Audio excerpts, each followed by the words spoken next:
Hello guys नमस्कार अस्सलामु आलैकुम আপোনালোক সকলোকে মোৰ চেনেল খানমছ কিচেনলৈ স্বাগতম জনাইছো। আজি মোৰ ৰেচিপি হল তেল পিঠা বনাবৰ বাবে ইয়াত মই সব 1 কেজি মান চাউল লৈ লৈছো আৰু ভালদৰে ধুই পানীত তিয়াই ৰাখিছো। এইখিনি মই 4 ঘণ্টাৰ বাবে তিয়াই থৈ দিম।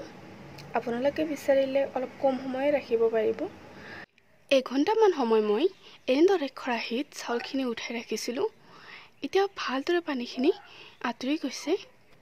এনেদৰে ৰাখিলে গুৰিখিনি কৰতে সুবিধা হয়, বহুত সোনকালে হৈ উঠে। পিঠাগুৰিখিনি মই মিক্সাৰ গ্ৰাইণ্ডাৰত গুৰি কৰি লম।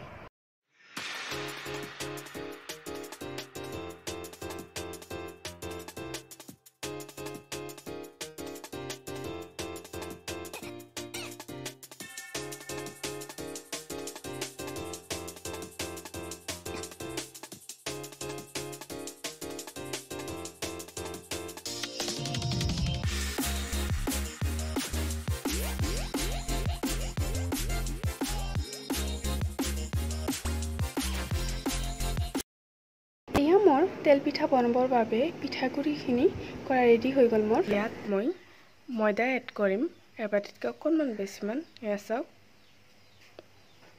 খিনি ময়দা মই ইয়াতে দি দিছো। পিঠাগুৰিখিনিত মই 1 চামুচ মান নিমখ দি দিছো। চাওক,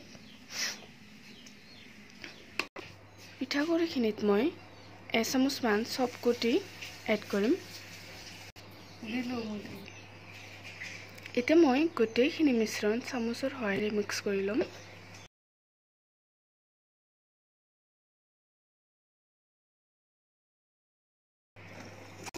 পিঠাৰ বেটাৰখিনি বনাবৰ বাবে এইপিনে মই পানী গৰম দি লৈছো। পানীখিনিত মই এয়া 2 খিলা মান তেজপাত কাটি লৈছো, ইয়াতে দি দিছো। আদা মই এটুকুৰ মান লৈ লৈছো, এইখিনি মই খুন্দনাত অকণমান খুন্দি দি দিম। এয়া আদাখিনি মই খুন্দি ললো, পানীত দি দিছো। ইয়াতে মই চেনি দি দিছো, 2 বাটি মান চেনি দি দিম মই। আপোনালোকে যিমান পৰিমাণৰ মিঠা খায় সেই পৰিমাণৰ মিঠা দি দিব। আৰু তেল পিঠাত অকণমান বেছি মিঠা দিলে ভাল লাগে খায়। এইখিনি মই এতিয়া চেনিখিনি গলালৈকে বইল হ'ব দিম। পানীৰ সৈতে চেনিখিনি ভালদৰে লৰাই দিব। এয়া লৰাই দিলে সোনকালে চেনিখিনি গলি যাব। এয়া চাওক, পানীখিনি উতল আহি গৈছে আৰু চেনিখিনিও গলি গৈছে। চেনিখিনি গলাতে মোৰ বহুত বেছি সময় লোৱা নাই। এতিয়া মই গেছটো অফ কৰি দিছো।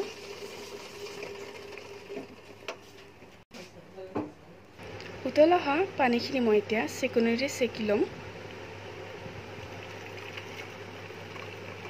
পানীখিনি মই চেকি ললো। এতিয়া মই পানীখিনিৰে পিঠাগুৰিত অলপ অলপকৈ দি দিম।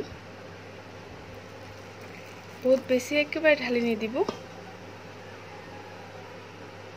অলপ অলপ দি এনেদৰে চামুচৰ সহায়েৰে মিক্স কৰি লব। আৰু পানীখিনি আপোনালোকে ঠাণ্ডা কৰি নলব, উতল অহা পানীখিনিৰে সানি লব পিঠাগুৰিখিনি। পিঠাৰ বেটাৰখিনি ভালদৰে চামুচৰ সহায়েৰে এনেদৰে ফেটি লব। মই ইয়াত যিখিনি চপগুটি ব্যৱহাৰ কৰিছো, আপোনালোকৰ নাথাকিলে ব্যৱহাৰ নকৰিলেও একো প্ৰব্লেম নাই। এয়া চাওক, পিঠাৰ বেটাৰখিনি এনেকুৱা হ'ব লাগিব কনসিস্টেন্সি। এয়া চাওক, বহুত বেছি পাতল হোৱা নাই আৰু গাঢ় হোৱা নাই। এতিয়া মই এই পিঠাৰ বেটাৰখিনি ৰাখি দিম মই 2 ঘণ্টাৰ বাবে। 2 ঘণ্টা পিছতহে বনাম। 2 ঘণ্টামান সময় মই বেটাৰখিনি ৰাখি দিয়াৰ পিছত এতিয়া মই আকৌ ভালদৰে লৰাই দিছো। ভালদৰে লৰাই দিব, গোটেইখিনি মিশ্ৰণ যেন ভালদৰে মিক্স হয়। এইপিনে মই কেৰাহী গৰম দিছো আৰু ৰিফাইন আৰু মিঠাতেল দি দিছো। এয়া গৰম হৈ গৈছে তেলখিনি। 1 চামুচ মান মই লম, এতিয়া দি দিছো তেলত।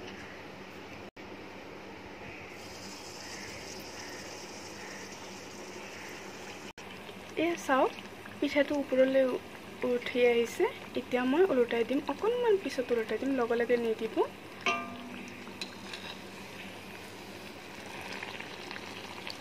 আৰু মই পিঠাখিনি মিডিয়াম ফ্লেমত ফ্ৰাই কৰিম।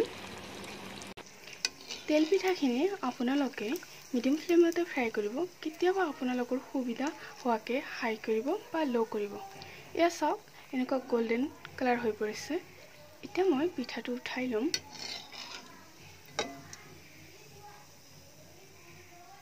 এনেদৰে বাকী পিঠাবোৰো বনাই ল'ব। তেল পিঠাখিনি হওঁতে অকণমান সময় বেছি লাগে। আপোনালোকে হাই ফ্লেমতে ফ্ৰাই নকৰিব, নহ'লে বাহিৰত ৰংচঙীয়া হৈ পৰিব পিঠাটো, ভিতৰত কেঁচাই থাকি যাব। এয়া মোৰ তেল পিঠাখিনি ফ্ৰাই কৰা হৈ গ'ল।